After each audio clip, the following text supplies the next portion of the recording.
मेरा नाम एक्स मुस्लिम अब्दुल्ला है।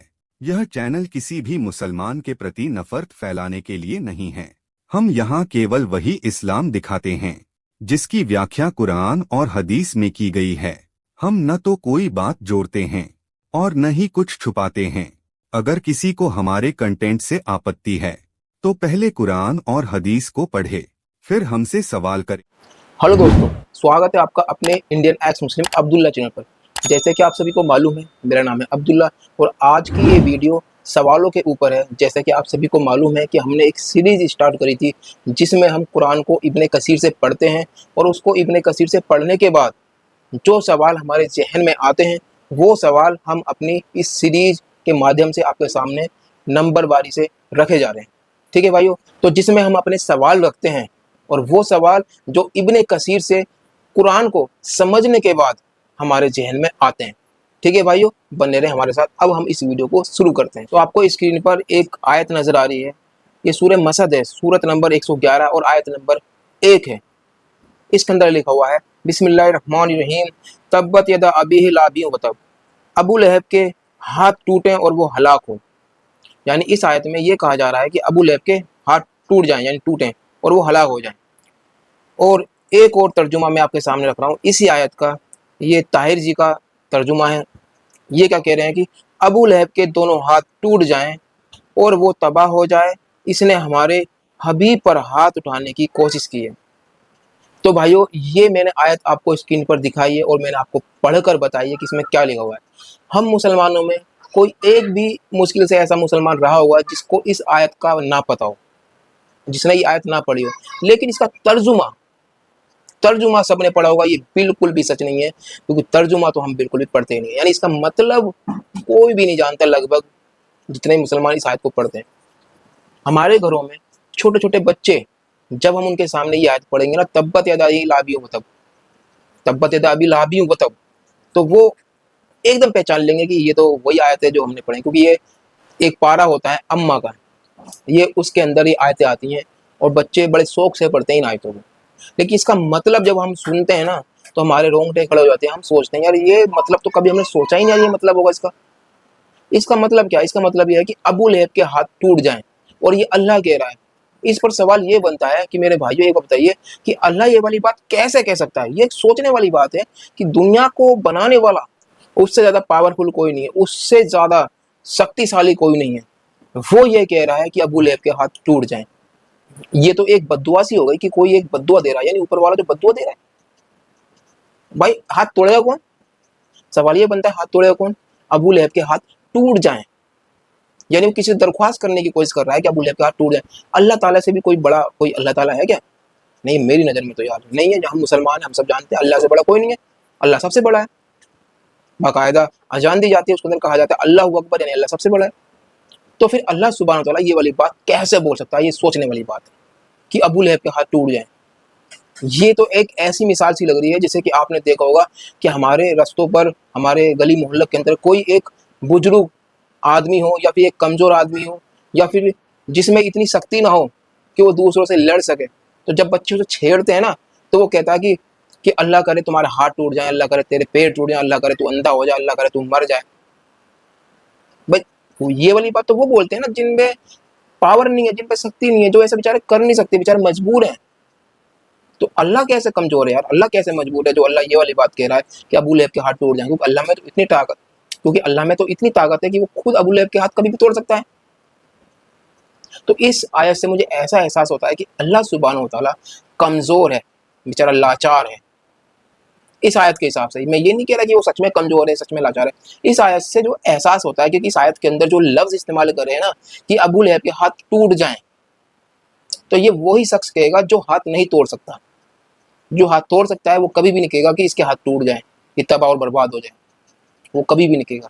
वो उसके हाथ तोड़ देगा और उसे तबाह बर्बाद कर देगा।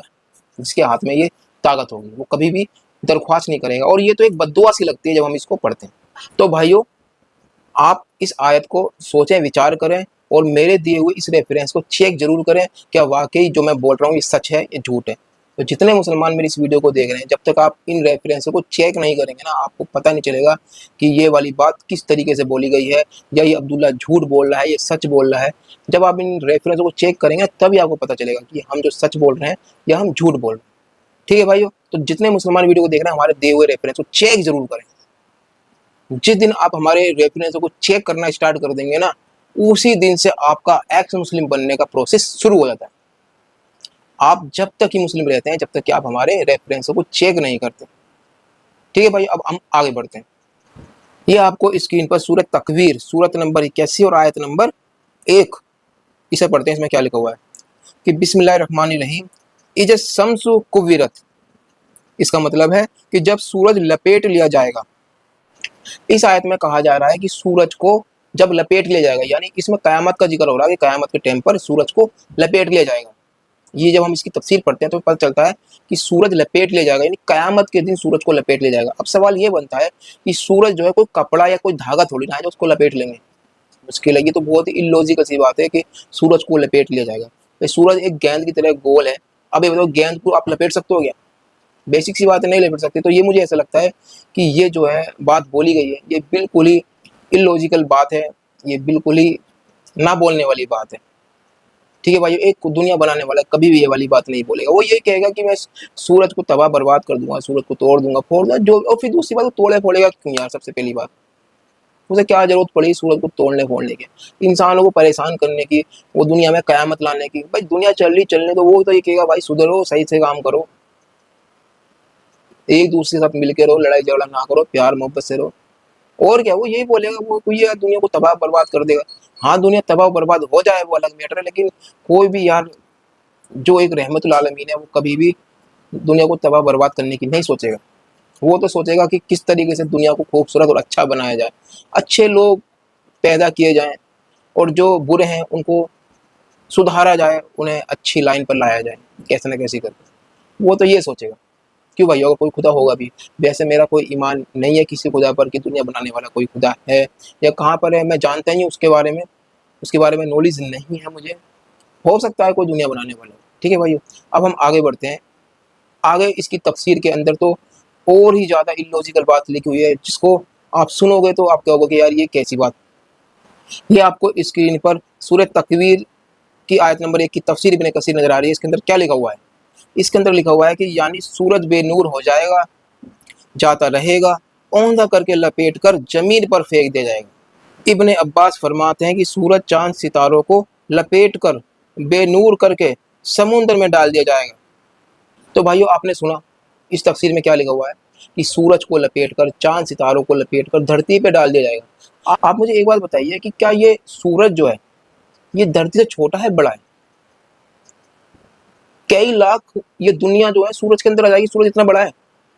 और जो आप सितारे देख रहे हो ना, कई लाख सूरज उन सितारों में आ जाएंगे, इतने सितारे इतने बड़े बड़े हैं।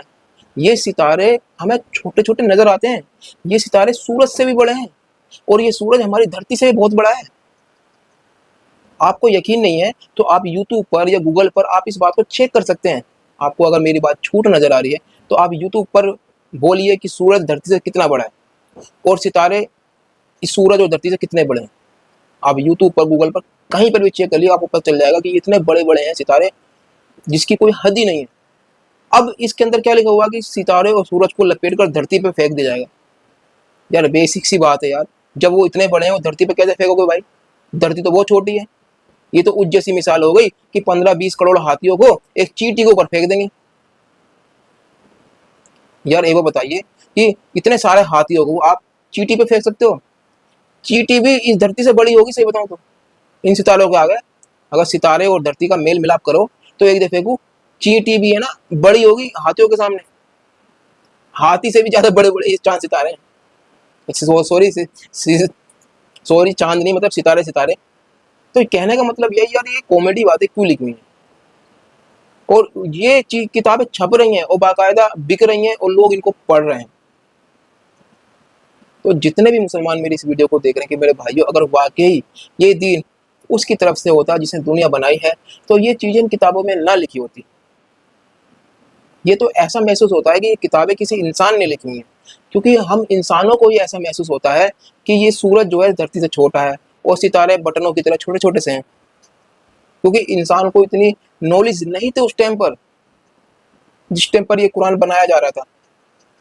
तो मुझे ऐसा एहसास होता है, और तुम्हें भी ऐसा एहसास होगा अगर आपके अंदर जस्टिस है और आपके अंदर ईमानदारी है और आप एक सोच विचार करने वाले इंसान हैं।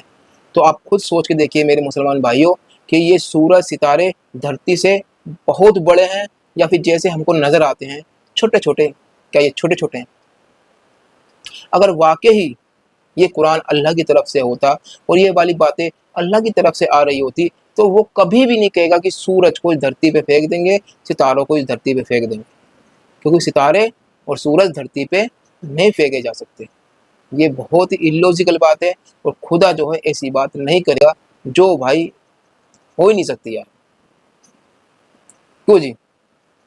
ठीक है भाइयों, अब हम आगे बढ़ते हैं, लेकिन आप सोचिएगा जरूर और हमारे दिए हुए रेफरेंस को चेक जरूर कीजिएगा। अब हम आगे बढ़ते हैं। ये आपको स्क्रीन पर उसी सूरह तकवीर की तफसीर नजर आ रही है। इसमें लिखा हुआ है कि आपने फरमाया जिंदा गाड़ी हुई और जिंदा गाड़ने वाली जहन्नुम में है। तो इस तफसीर में गाड़ने वाली और जिंदा गाड़ी गई, ये उसकी बात हो रही है कि नबी के टाइम पर कुछ लोग ऐसे हरामी टाइप के थे कि वो जो अपनी बेटियों को जमीन में गाड़ दिया करते थे। वो आदमी गलत थे, लेकिन ये लोग कहते हैं कि वहाँ का ये नियम था, हमारे अल्लाह के नबी ने वो नियम को ख़त्म करा। पहले लोग जो थे कुरैश वाले अपनी लड़कियों को ज़मीन में गाड़ दिया करते थे। सबसे पहले तो मैं आपको ये बता दूं कि ये बात बिल्कुल झूठ है कि वहाँ के लोग अपनी बेटियों को गाड़ दिया करते थे, क्योंकि अगर वाकई ये वाली बात में सच्चाई होती तो कुरैश के पास तो एक भी लड़की ना बचती। अगर मान लीजिए हर आदमी अपनी लड़की को गाड़ देगा पैदा होते ही ज़मीन में, तो फिर तो लड़कियाँ बचेंगी ही नहीं, और जब लड़कियाँ नहीं बचेंगी तो फिर आदमी शादी किससे करेंगे? जब शादी नहीं करेंगे तो उनके बच्चे नहीं होंगे, बच्चे नहीं होंगे तो कुरैश का खानदान वानदान सब खत्म। ये तो दुनिया ही नहीं चलेगी यार। भाई दुनिया में से अगर लड़कियों को मारने लगे लोग तो खत्म हो जाएगी भाई कुछ दिनों में सारी दुनिया। 100 साल के अंदर पूरी दुनिया खत्म, 100 साल से पहले। और इस तरीके से कुरैश में एक भी लड़की नहीं होनी चाहिए थी, लेकिन हमें दिखता है कुरैश में लड़कियां थी। अबू सुफियान की बीवी थी, उमैया की बीवी थी, खुद हमारे नबी मोहम्मद सल्लल्लाहु अलैहि वसल्लम की बीवी खदीजा थी, उनकी अबू तालिब की बीवी फातिमा थी, हमारे नबी की वालिदा आमिना थी, और भी बहुत सारी औरतें थी कुरैश के अंदर यार। आप खुद बताइए क्या औरतें नहीं थी औरतें? तो ये दावा करना कि बच्चियों को पैदा होने के बाद जमीन में गाड़ दिया करते थे, ये बिल्कुल ही झूठ है और बकवास है जो थोपी जाती है। गाड़ दिया, किसी एक आध बंदे ने ऐसा काम कर दिया होगा तो वो जालिम और हरामी होगा यार। उसकी वजह से आप पूरी कौम को थोड़ी ना कहेंगे यार। आप मुझे वह बताइए, पूरी कौम को थोड़ी ना कहेंगे पूरी कौम ऐसा काम कर रही है? क्यों जी? आप एक आदमी को लेकर, दो आदमी को लेकर पूरी कौम को नहीं कह सकते, किसी एक आध बंदे ने कर दिया होगा। तो सबसे पहली बात ये क्लियर हो गई कि उस टाइम पर वो लोग अपनी बच्चियों को जमीन में नहीं गाड़ते थे, किसी एक आध आदमी ने या बंदे ने काम ऐसा कर दिया होगा। अब आती है ये वाली बात जो मैंने ये पढ़ी है कि जो जिंदा गाड़ी गई है वो भी जहन्नम में, जिसने गाड़ा है वो भी जहन्नम में। यार ये तो समझ से ही बाहर है यार। जो गाड़ रहा है वो तो चलो जहन्नम में जा सकता है, लेकिन जो गड़ रहा है, जिसको गाड़ा जा रहा है बच्चियों को, वो जहन्नम में क्यों जाएगी भाई? वो जहन्नम में क्यों जाएगी? तो इसका जवाब ये देते हैं कि वो काफिर है। जब मैंने आलिमों से पूछा, किसी आपने आस पड़ोस के या किसी जानकार से, तो वो कहते हैं कि वो काफिर है, इस वजह से जहन्नम में जाएगी, गड़ने वाली भी और गाड़ने वाली। लेकिन भाइयों अगर वाकई खुदा इंसाफ पसंद होता तो वो उसे जहन्नम में डालेगा जो गाड़ रहा है। जिसको गाड़ा जा रहा है वो जहन्नम में नहीं जाएगा। सिंपल सी बात है। जिसके साथ जुल्म होता है उसे सज़ा नहीं दी जाती, जो जुल्म करता है उसे सज़ा दी जाती है। तो खुदा ऐसा है कि वो दोनों को सज़ा दे रहा है, कोई बच ही नहीं रहा। ऐसी एक हदीस और मैंने पढ़ी थी कि अगर कोई आदमी संभोग करता है किसी जानवर के साथ, जैसे बकरी के साथ या किसी भी जानवर के साथ करता है, तो उस जानवर को भी मार दो और उस आदमी को भी मार दो। है नहीं है? बिल्कुल लॉजिक है यार। ये बात बताइए, वो आदमी जानवर के साथ संभोग कर रहा है, आदमी की गलती है, उस जानवर की क्या गलती है? तुम जानवर को ही मार दो। उस हदीस में लिखा हुआ है, आपको स्क्रीन पर हदीस में नजर आ रही होगी, इस हदीस में लिखा हुआ है कि दोनों को मार दो। तो दोनों को मार देना यार, ये मेरी समझ से बाहर है। सजा उसे मिलनी चाहिए जो गुनहगार है, जिसके साथ जुल्म हो रहा है उसे भी मार दो। आप खुद सोचिए, क्या आपके अंदर इतना भी दिमाग नहीं है कि इतनी सी बात को समझ सकें? भाई जितने भी मुसलमान मेरी इस वीडियो को देख रहे हैं, क्या आपके अंदर इतनी भी अकल नहीं है कि जो मेरी इस बात को समझ सकें कि जो गुनहगार होता है उसे सजा दी जाती है, जिस पर जुल्म किया जाता है उसे सजा नहीं दी जाती। इतनी तो बेसिक सी बात आपको समझ में आनी चाहिए। और ये भी बात आपको समझ में आनी चाहिए कि ये सितारे दुनिया से इतने बड़े हैं, इसको धरती पर नहीं फेंका जा सकता है। ये सूरज जो है इसको लपेटा नहीं जा सकता यार। ये बिल्कुल बेसिक सी बातें हैं जो बिल्कुल आपको समझ में आनी चाहिए मेरे हिसाब से। तो भाई अगर आप फिर भी नहीं समझ सकते तो भाई मेरे पास कोई जादू टोना करने वाला, खोल के पिलाने वाला मंत्र नहीं है आपके पास। आपको अपना दिमाग इस्तेमाल करना पड़ेगा अगर आपको वाकई ही सच जानना है और सच की आप तलाश में है। नहीं तो आप अंधविश्वास की तरह अपने इस्लाम को फॉलो करते रहें, हमें भी कोई फ़र्क नहीं पड़ता, फॉलो करने से तो कोई फ़र्क नहीं है।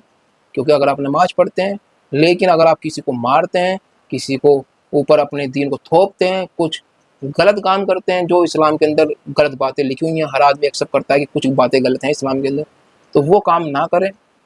बाकी तो आप खुद देख सकते हैं भाई कि जब ऐसी सी बातें लिखी हुई हैं तो फिर आप इस्लाम को सच्चा कैसे कह सकते हैं?